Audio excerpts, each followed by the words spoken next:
لیاقت علی خان اکتوبر 1895 بھارت اتر پردیش میں پیدا ہوئے۔ انہوں نے علی گڑھ مسلم یونیورسٹی اور پھر آکسفورڈ یونیورسٹی میں تعلیم حاصل کی۔ لیاقت علی خان کو کانگریس میں شامل ہونے کی دعوت دی گئی، لیکن انہوں نے قائد اعظم محمد علی جناح کی قیادت میں مسلم لیگ کا انتخاب کیا۔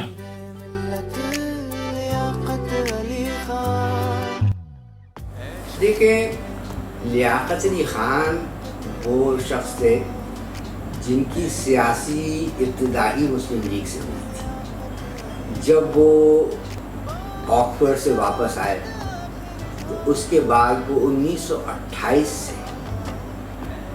محمد علی جناح سے وابستہ ہوئے اور جو آل پارٹیز کانفرنس میں قائد اعظم نے تقریر کی تھی اس وقت سے ان کے ساتھ تھے۔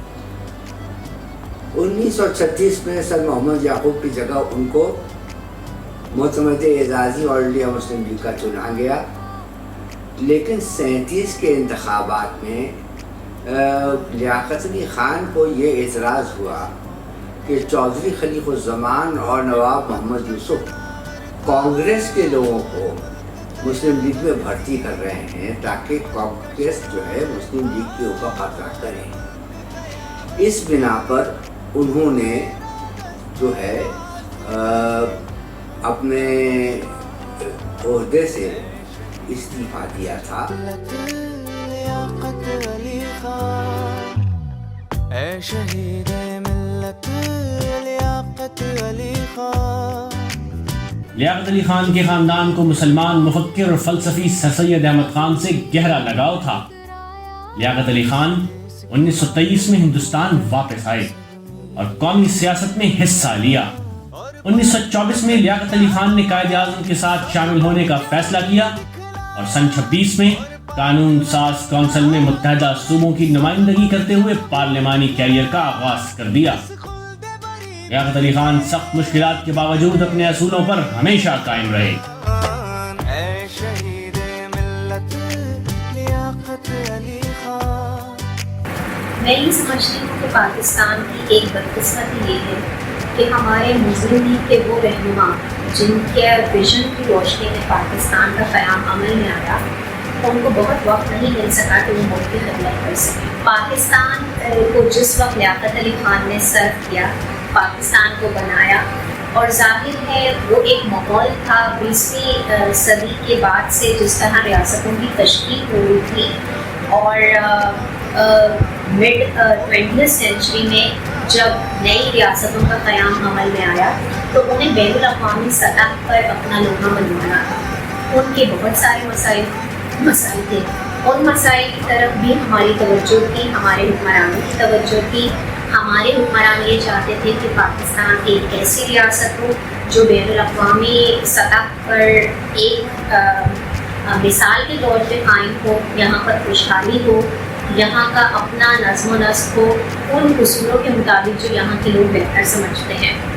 کیونکہ قیام پاکستان کے پیچھے ایک فیکٹر بہت بڑا محرک یہ تھا کہ قائد اعظم لیاقت علی خان اور مسلم لیگ کے دیگر رہنما یہ سمجھتے تھے کہ بر صغیر میں پائیدار امن صرف اس صورت میں ہو سکتا ہے جب یہاں مسلمانوں کی ایک علیحدہ ریاست ہو۔ کہ فرزند ہم پاک زمیں کے دل بند، سب کچھ ہے ہم نے وارا اور ہم ہی اس کے پابند، سب کچھ ہے۔ 1937 کے انتخابات بہت اچھے نہیں تھے مسلم لیگ کے لیے، لیکن اس کے بعد جو بھی اثرات تھے 1937 میں لکھنؤ کا جو جلسہ ہوا راجہ صاحب محمود آباد کے نظام میں، اس کے بعد سے مسلم لیگ تیزی سے بائی الیکشن سب جیتنے لگی۔ وجہ یہ ہے کہ اس سے پہلے جو ہے کانگریس جب تک حکومت میں آئی نہیں تھی فسادات اتنے نہیں ہوتے تھے۔ کانگریس کی حکومت میں آتے ہی فسادات میں بہت شہرت آ گئی اور لیاقت علی خان نے یو پی اسمبلی میں اس بات پہ احتجاج بھی کیا۔ تو جب پتہ چلا کہ صاحب یہ ہم اپنی معاشی یا ہم اپنی ثقافتی یا ہم اپنی علاقائی سیاست کو ترجیح نہیں دے سکتے ہیں اور ہمیں کل ہند جماعت چاہیے جو ہمارے حقوق کی حفاظت کرے، تو کہتے کہ یہاں پر یہ بات آ گئی تھی کہ صوبائی اکثریت کو قومی اکثریت جو ہے وہ ختم کر دیتی ہے۔ تو اس کے بعد سے لیاقت علی خان کی مسلسل جدوجہد رہی۔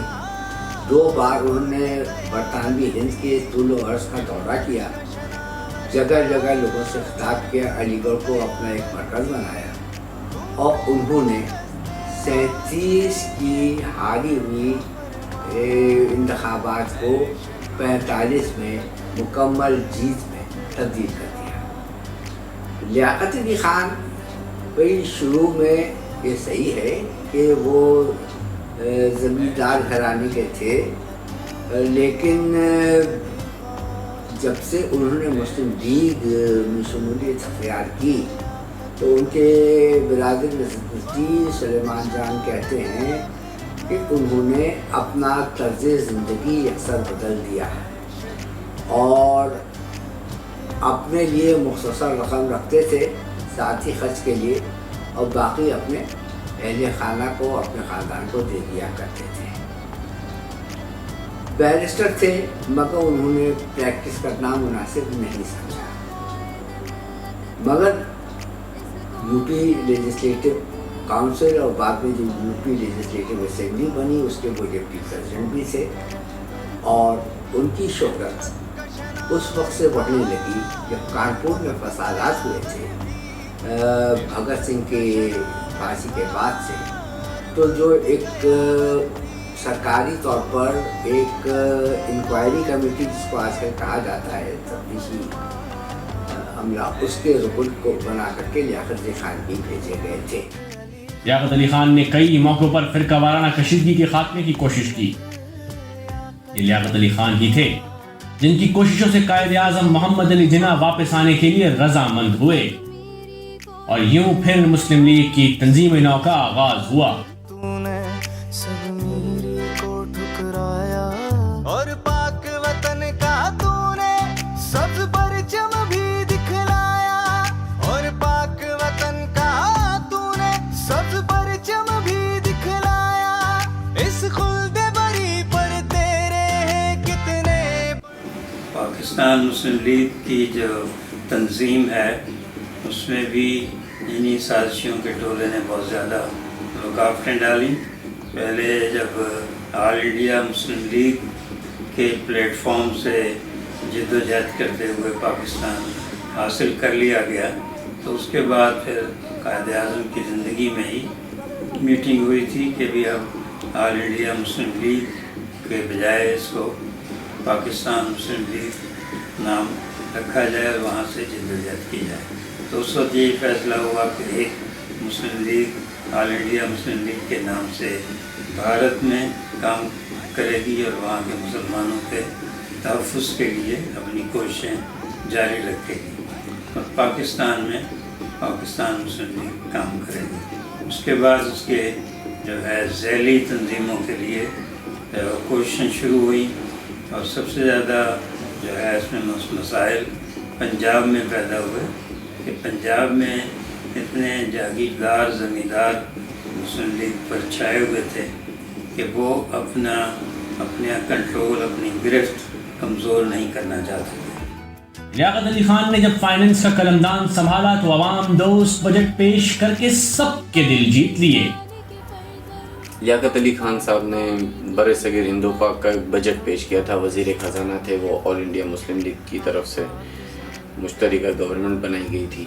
انہوں نے ایک عوام دوست بجٹ پیش کیا تھا، اور ایسا عوام دوست بجٹ آج تک پاکستان کی تاریخ میں کسی نے پیش نہیں کیا۔ خود نواب تھے لیکن انہوں نے جو بجٹ پیش کیا وہ اس طرح کا بجٹ تھا کہ ایک عام آدمی کی تمام ضروریات اور تمام معاملات کو اس میں مد نظر رکھا گیا تھا کہ ایک عام آدمی اپنی زندگی سکون سے گزارے۔ اور یوں تحریک آگے بڑھتی گئی، اور بالآخر قائد اعظم محمد علی جناح کی قیادت میں پاکستان وجود میں آیا، اور قیام پاکستان کے بعد قائد اعظم نے اپنے دست راست کو پاکستان کا پہلا وزیر اعظم مقرر کیا۔ شروع میں پاکستان کو چلانے میں لیاقت علی خان کو بہت مشکلات پیش آئیں۔ لیاقت علی خان ایک دور اندیش انسان تھے۔ لیاقت علی خان پر سب سے بڑا چیلنج اس وقت پیش آیا جب قائد اعظم اس دنیا فانی سے رخصت ہوئے۔ پاکستان کے لیے بہت بڑا امتحان تھا۔ پاکستان بننے کے صرف 1 سال بعد بانی پاکستان اس دنیا سے رخصت ہوئے۔ اس وقت عوام کی نظر قائد ملت لیاقت علی خان پر تھی۔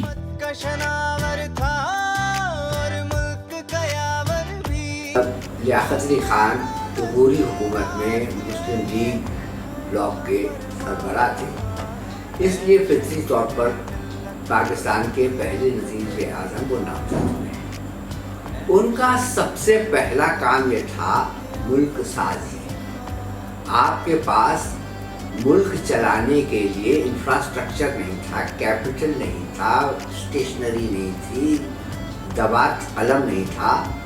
ان حالات میں لیاقت علی خان نے جو ہے پاکستان کی باغ ڈور سنبھالی۔ ظاہر ہے قائد اعظم جب تک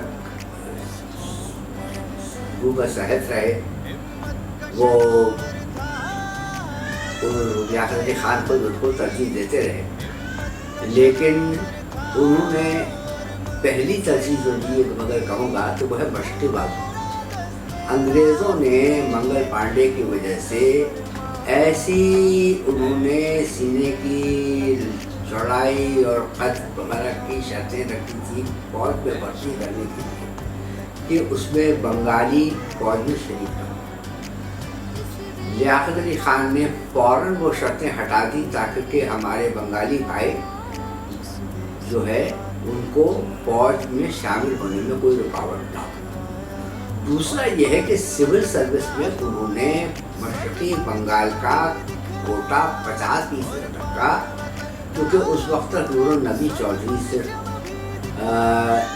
ایک ICS افسر تھے اس پورے علاقے کے، تو انہوں نے 50% رکھا کہ وہاں احساس محفوظ نہیں۔ ان کی تیسری ترجیح تھی صنعت لگانا۔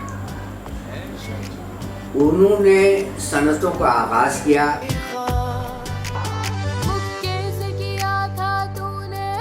جھگڑا اس بات پر ہوا کہ مسلم لیگ کے جماعتی عہدے اور حکومت پاکستان کے سرکاری عہدے وہ الگ الگ ہونے چاہیے تاکہ مسلم لیگ اپنے طور پہ جماعتی تنظیم اس کی مضبوط رہے۔ یہ ابتدا میں اس کا تجربہ بھی ہوا۔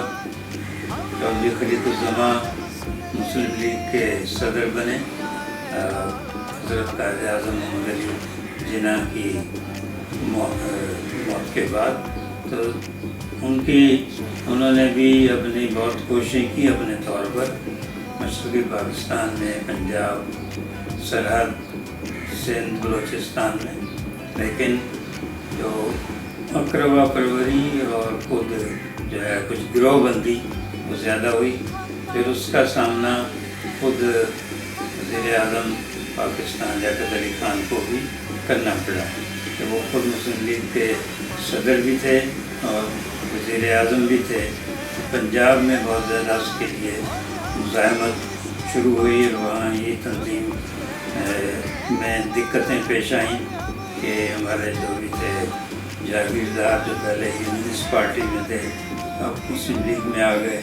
اب وہ پاکستان کے وسائل اور منصوبوں پر اپنی گرفت رکھنا چاہتے تھے، اس لیے انہوں نے بہت زیادہ رکاوٹیں پیدا کی اور خاص طور پر ہمارے وزیر اعظم لیاقت علی خان سازشوں کا اور کوششوں کا نشانہ بنے۔ لیاقت علی خان نے اپنی ذمہ داریوں کو بہتر انداز میں سنبھالا۔ یہی وجہ تھی کہ قائد اعظم لیاقت علی خان کو اپنا دست راست کہا کرتے تھے۔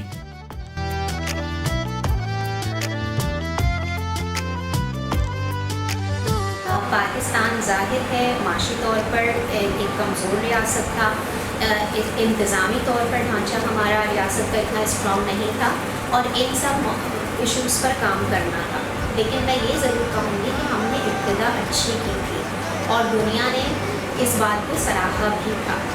آج کے حوالے سے میں ظاہر ہے یہ بات کہوں گی کہ آج کا کانٹیکسٹ ڈفرینٹ ہے، آج کے مسائل ڈفرینٹ ہیں، لیکن جو مسائل کی نوعیت ہے وہ شاید اس کی ایک بڑی وجہ یہ ہے کہ ہمارے حکمرانوں کو کام کرنے کی وہ اسپیس نہیں ملی ابتدائی دور میں جو ہمارے لیے ایک بہتر انتظامی ڈھانچہ پرووائڈ کر سکتی تھی. تو بہتر یہ ہے کہ چیزوں کو ان کے کانٹیکسٹ میں سمجھا جائے. ایک اہم بات جو میں لیاقت علی خان کے حوالے سے کہنا چاہتی ہوں، ہم لوگ پالیسیز کو ریٹروسپیکٹ میں دیکھ کے ان کی خامیوں کی نشاندہی کر سکتے ہیں، ان کے پلاسز پہ بات کر سکتے ہیں. شاہد امین صاحب اپنی خارجہ پالیسی کی کتاب میں یہ لکھتے ہیں کہ ریسرچرز کے لیے ہینڈ سائٹ میں بات کرنا بہت آسان ہوتا ہے کیونکہ ہمارے سامنے نتائج ہوتے ہیں، مگر حکمرانوں کے لیے فیصلے کرنا اس وقت کی صورتحال میں بہت مختلف ہوتا ہے. تو ہمیں ریشنال کو سمجھنے کی ضرورت ہے لیاقت علی کی پالیسیز کو سمجھنے کے لیے.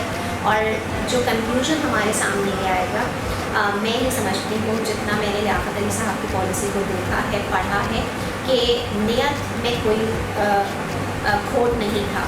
اور یہ وہ حکمران ہیں جنہوں نے بے لوث پاکستان کی خدمت کی، جو پاکستان کو ایک کامیاب ریاست کے طور پہ دنیا کے نقشے پر ابھرتا ہوا دیکھنا چاہتے تھے. وہ لیاقت علی خان ہی تو تھے جنہوں نے اپنی جائیداد کا ایک ایک حصہ بھی کلیم نہیں کیا اور کہا جب تک عام مسلمانوں کو ان کی جگہ نہیں مل جاتی کچھ بھی نہیں چاہیے. لیاقت علی خان صاحب، نواب لیاقت علی خان صاحب، قائد اعظم نے اپنے بعد سب سے زیادہ ذمہ داریاں جن کو دینے کا اہل سمجھا وہ نواب لیاقت علی خان صاحب ہیں. آج بھی دنیا میں مختلف ایمبیسیاں ان کی دی ہوئی جائیدادوں پہ کھلی ہوئی ہیں. پاکستان کے 22 کروڑ عوام ان کے احسان مند ہیں. انہوں نے انڈیا سے پاکستان مائیگریٹ کرنے کے بعد کوئی 1 انچ زمین کلیم نہیں کی. یہاں پہ جن کی زمینیں نہیں تھیں انہوں نے کلیم کر لی، لیکن جو حقیقی حقدار تھے، جو وارث تھے، انہوں نے کبھی کلیم نہیں کی. پاکستان میں آج کے جتنے سیاستدان ہیں انہوں نے اپنی اولادوں، ان کی اولادوں اور ان کی اولادوں کے لیے اتنا جمع کر کے رکھا ہے پاکستان کے اندر اور باہر کہ وہ کبھی تکلیف میں نہیں آئیں گے. لیاقت علی خان کو اندرونی محاذ پر بڑی مشکلات درپیش تھیں.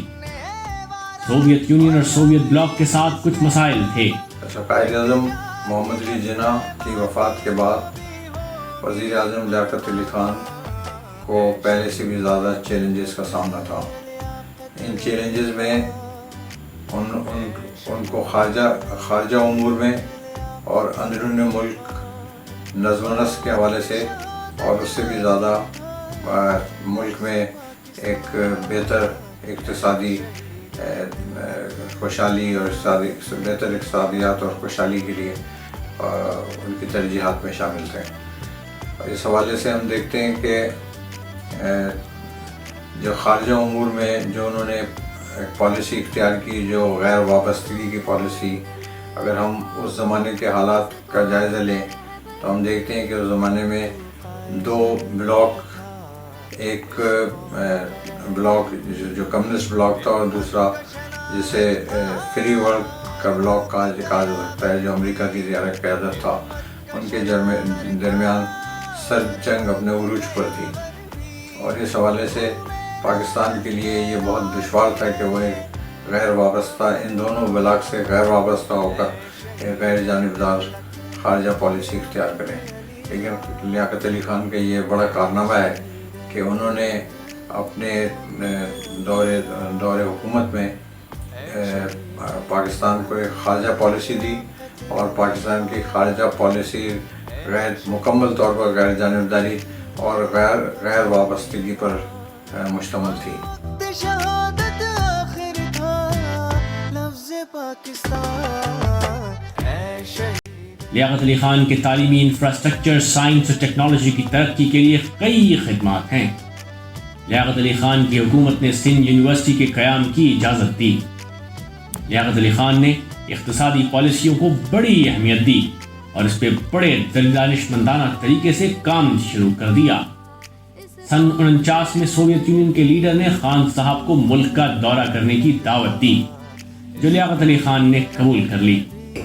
ہندوستان میں بھی ایک آبجیکٹو ریزولوشن ایک قرارداد مقاصد لائی تھی، تو یہ کوئی ایک خاص ان کا یہ نہیں ہے، اس دستور تھا ایسا کہ دستور سے پہلے ایسے لائے. تو اس کے 2 بنیادی چیزیں انہوں نے کہی تھی کہ سارے کائنات کا اقتدار اعلیٰ اللہ کے پاس ہے، یعنی صرف پاکستان کا نہیں، ساری کائنات کا اقتدار جو اللہ نے پاکستان کے عوام کے ذریعے تفویض کیا ہے، عوام کے نمائندوں کے ذریعے تفویض کیا ہے، اور انہوں نے کہا کہ یہ ریاست سہولت پیدا کرے گی، انیبل ہے انگریزی میں، کہ مسلمان اپنی ذاتی اور اجتماعی زندگی کو قرآن و سنت کی روشنی میں گزار سکیں گے۔ یہ نہیں کہا جیسے بعض لوگ دعویٰ کرتے ہیں کہ مجبور کریں گے کہ آپ، ایسی کوئی بات نہیں تھی، اور انہوں نے بہت زور دیا اقلیتوں کے حقوق پر۔ انہوں نے کہا جو اقلیتیں ہیں وہ آزادانہ طور پر نہ صرف یہ اپنے مذہبی مناسک کو ادا کریں گی، بلکہ انہیں پوری اجازت ہوگی کہ وہ اپنی ثقافت کو فروغ دیں، اور ثقافت کو فروغ دینے کے علاوہ انہوں نے کہا کہ یہ چونکہ پسماندہ ہے، ہمارے ریاست کی کوشش یہ ہوگی کہ وہ معاشی سطح پر ان کی سطح مسلمانوں کے برابر آ جائے۔ تو دراصل یہ ایک بہت روشن خیال تصاویر تھی جس کو غلط فہم کیا جا رہا ہے۔ تو تیسری چیز جو ہے، ظاہر ہے شروع سے لیاقت علی خان سے پاکستان بننے سے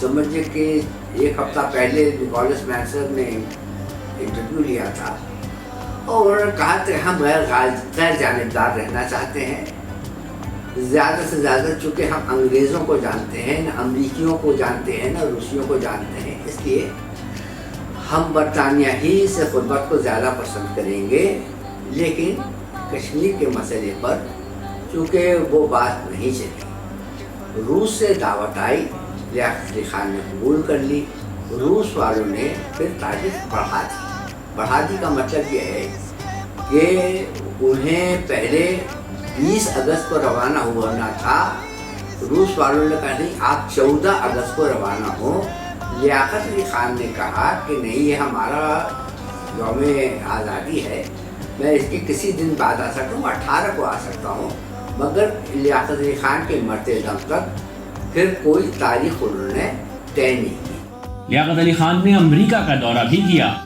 امریکہ سے تعلقات کی خرابی کی وجہ کوریا جنگ میں لیاقت علی خان کو کہا گیا کہ وہ فوجی کارروائیوں کی حمایت کے لیے 2 جنگی ڈویژن بھیجیں، اور لیاقت علی خان نے صاف انکار کر دیا۔ جب وہ امریکہ کے دورے پہ گئے تو ان کا بڑا زبردست خیر مقدم ہوا اور ریڈ کارپیٹ ریسیپشن ان کو ملا، تو انہوں نے میڈیا سے بات کی۔ اس زمانے میں پریس کا لفظ تھا، میڈیا اس زمانے کا لفظ ہے، تو اس زمانے میں انہوں نے پریس کانفرنس کی اور ان سے بات کی، ان سے پوچھا کہ آپ امریکہ سے کیا چاہتے ہیں۔ انہوں نے کہا کہ امریکہ سے ہم تجارت کا فروغ چاہتے ہیں، ہم چاہتے ہیں کہ پاکستان اور امریکہ کے درمیان جو ہے تجارت میں بڑھاوا پیدا ہو، اور اس سے دونوں ملکوں کی جو معیشت ہے اس میں بڑا فرق پڑے گا۔ کانفرنس سے ایک سوال کیا گیا کہ آپ کی خارجہ پالیسی کیا ہوگی پاکستان کی، تو آپ نے فرمایا کہ پاکستان کی خارجہ پالیسی ہوگی نارتھ ایسٹ نارتھ ویسٹ، یعنی نہ مغرب کی طرف نہ مشرق کی طرف۔ یعنی اس کا مطلب یہ ہے کہ لیاقت علی خان وہ پہلے وزیر اعظم تھے پاکستان کے جنہوں نے نان الائنڈ نیشنز کا تصور پیش کیا، یعنی کہ نہ وابستہ ملکوں میں جو تحریک بعد میں چلی ہے، وہ لیاقت علی خان کا جو لفظ تھا کہ ہم جو ملکوں کے ساتھ تعلقات کریں گے نہ وہ مشرقی ہوگا نہ مغربی طرف۔ تو اس سے ہی اندازہ لگا سکتے ہیں کہ لیاقت علی خان کی کتنی بڑی سوچ تھی، کتنی عمدہ سوچ تھی، اور وہ سوچ پاکستان کو مضبوط بنانے والی سوچ تھی۔ قوم کا رہبر بھی ہمت کا شناور تھا، اور ملک کا یاور بھی ہمت کا شناور تھا، اور ملک کا یاور۔ اور اسی طرح سے امریکہ نے لیاقت علی خان سے کچھ مطالبات کیے تھے، جن مطالبات میں ایران میں لیاقت علی خان سے کہا گیا تھا کہ وہ اپنا اثر و رسوخ استعمال کر کے ایران کے تیل کی جو تنصیبات ہیں وہ برطانیہ سے امریکہ کو منتقل کرا دیں، جس پہ لیاقت علی خان نے یہ کہہ کر انکار کر دیا تھا کہ وہ ایران کے اندرونی معاملات میں دخل اندازی کو مناسب نہیں سمجھتے۔ اور یہی نہیں، امریکہ نے لیاقت علی خان پر یہ بھی دباؤ ڈالا کہ وہ ایران کو اس کے تیل کے شعبوں کا کنٹرول امریکہ کو منتقل کرنے پر آمادہ کریں۔ لیاقت علی خان نے اس سے بھی انکار کیا اور پھر لیاقت علی خان نے امریکہ سے پاکستان میں اپنے فوجی اڈے خالی کرنے کا مطالبہ بھی کر دیا۔ اور پاک وطن کا تو نے سب پرچم بھی دکھلایا، اس خلد بڑی پڑتے۔ جب کوریا کی جنگ چھڑی تو لیاقت علی خان نے ساز و سامان بھیجا جس سے پاکستان کی معیشت کو فائدہ ہو، لیکن انہوں نے سپاہی یا فوج بھیجنے سے انکار کیا۔ جب افتخار صاحب نے اسمبلی میں ان سے پوچھا تو انہوں نے کہا کہ بھائی دیکھیں، کشمیر کے سلسلے میں ہم ہر وقت جو ہے اقوام متحدہ کی قرارداد کی باتیں کر رہے ہیں۔ کوریا کی جنگ جو ہے اقوام متحدہ کی قرارداد کے ضمن میں ہوئی ہے، اس لیے ہم نے ان کی معاشی امداد کی، لیکن ہم اپنے فوجیوں کو اس وقت نہیں جانے دیں گے جب تک کہ کشمیر کا مسئلہ نہیں حل ہوتا ہے۔ یہ ہمارا موقف۔ اپنی شہادت سے 4 دن پہلے 12 اکتوبر 1951 کو ایبرا وارڈن جو امریکہ کے سفیر تھے، ان سے لیاقت علی خان کی جو ملاقات ہوئی وہ بہت خوشگوار نہیں تھی۔ وہ چاہتے تھے کہ لیاقت علی خان ایران پر اور مصر پر اپنا اثر استعمال کر کے ان سب کو امریکہ کا سلیس بنائیں اور ان کے وسائل امریکہ کو حاصل ہوں یا برطانیہ کو حاصل ہوں، مغربی دنیا کو حاصل ہوں۔ لیاقت علی خان نے اس سے صاف انکار کر دیا۔ 1950 میں لیاقت علی خان چین میں اپنا سفیر بھیج کر تعلقات قائم کیے، جس سے پاکستان چین کے ساتھ تعلقات قائم کرنے والا پہلا مسلمان ملک بن گیا۔ قائد اعظم کے انتقال کے بعد لیاقت علی خان نے گورنر جنرل کا عہدہ نہیں سنبھالا، بلکہ مشرقی پاکستان کے سیاستدان خواجہ ناظم الدین کو گورنر جنرل کا عہدہ دے دیا۔ لیاقت علی خان اے شہید ملت، لیاقت علی خان بوقت شہادت۔ اسی طرح سے جو عوامی جمہوریہ چین کو نہ صرف لیاقت علی خان نے اس کو کے قیام کو منظور کیا تھا، بلکہ عوامی جمہوریہ چین کے ساتھ پہل کارانہ پیش قدمی کر کے ان کے ساتھ سفارتی روابط اور تعلقات قائم کیے تھے، اور شاید غیر کمیونسٹ دنیا میں پاکستان ان اولین ممالک میں شامل تھا کہ جنہوں نے نہ صرف عوامی جمہوریہ چین کو تسلیم کیا تھا بلکہ ان کے ساتھ سفارتی روابط، سفارتی تعلقات قائم کیے تھے۔ لیاقت علی خان جو کہ نواب خاندان سے تعلق رکھتے تھے، بچپن سے ہی عیش و آرام کی زندگی گزاری، اور جب تحریک پاکستان میں شامل ہوئے تو اپنا سب کچھ پاکستان کی نظر کر دیا، زمین جائیداد سب کچھ پاکستان کو دے دیا۔ پاکستان کے پہلے وزیر اعظم نواب زادہ لیاقت علی خان شہید کو ہم نے بھلا دیا۔ انہوں نے تو ہمیں قائد اعظم کے ساتھ مل کر پاکستان کا تحفہ دیا، لیکن ہم نے انہیں بھلا دیا، ان کو ظلماً شہید کر دیا گیا۔ آج تک ہمارے یہ ملک جو دعوے بہت بڑے کرتا ہے، حکمران دعوے بہت بڑے کرتے ہیں، لیکن ان کو شہید کرنے والوں کا پتہ نہیں چلا سکے۔ نواب زادہ لیاقت علی خان اعلیٰ تعلیم یافتہ تھے، نواب تھے، وہ پاکستان بنانے کی جد و جہد میں شریک تھے، اور قائد اعظم تھوڑا سا ڈس ہارٹ ہو کر جب باہر گئے تو ان کو واپس لانے کا سہرا جن لوگوں کے سر ہے ان میں بڑا نام نواب زادہ لیاقت علی خان تھا۔ انہوں نے ہمیں پاکستان دیا، ہم نے انہیں کیا دیا؟ پاکستان بنتے ہی انہوں نے دہلی میں اپنا گھر جو اس وقت کروڑ روپے کا ہوگا وہ پاکستان سفارت خانے کے لیے دے دیا بغیر کسی پیسے لیے ہوئے۔ لیکن یہ بچوں کو تعلیم نہیں دلائی جاتی کہ ہمارے حکمران ابتداً کیسے تھے، اور پھر اس کے بعد آپ دیکھیے کہ وہ جب شہید کر دیے گئے اور جب ان کا لباس اتارا گیا تو کوٹ اتارا گیا تو قمیض نیچے سوراخ والی تھی، جوتے اتارے گئے